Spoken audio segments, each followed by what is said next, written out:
Hapa Naiberi Trading Center tulipata habari ya kuwa kuna muuzaji mmoja ambaye ananunua mbolea ambayo inatoka kwa serikali, kisha anachanganya na chemicals na kupakia tena katika mifuko mingine na kuuza kwa bei ya shilingi 6,500.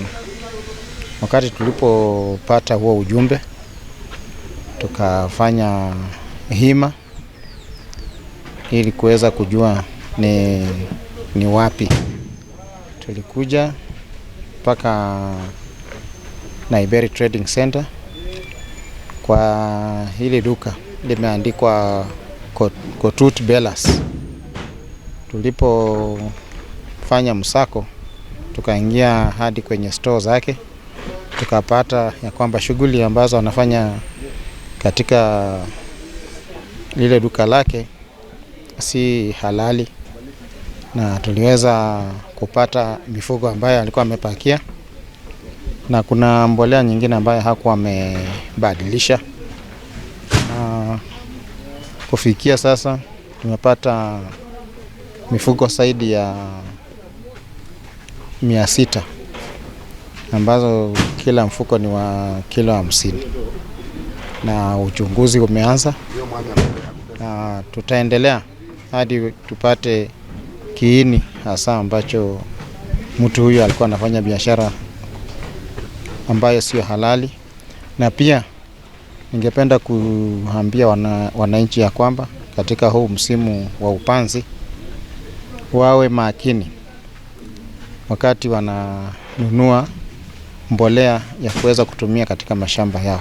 Kwa wakati tulipata tu wale wafanyikazi wake ambao walikuwa wanapakia, lakini kufikia sasa mwenyewe hatujampata, lakini tunafanya juhudi ya kuchunguza ili mwishowe tuweze kumpata na kumpeleka katika ama kumshtaki kotini.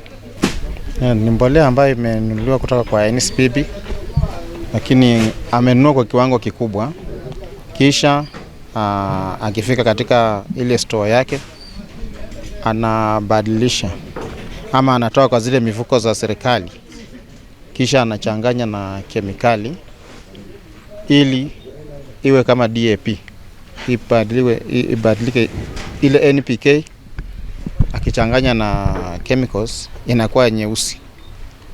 Mkulima akinunua anafikiria ni DAP na anauziwa kwa bei ya juu. Kwa wale ambao wamenunua katika duka hili, tunawaambia kwamba waende katika halmashauri ya NCPB, waulize wale wengine quality assurance ama wale maafisa wa NCPB kama kwa hakika hiyo mbolea ni ile ya serikali ama ni mbolea nzuri kwa mimea ama ni ile imeharibiwa na ile kemikali.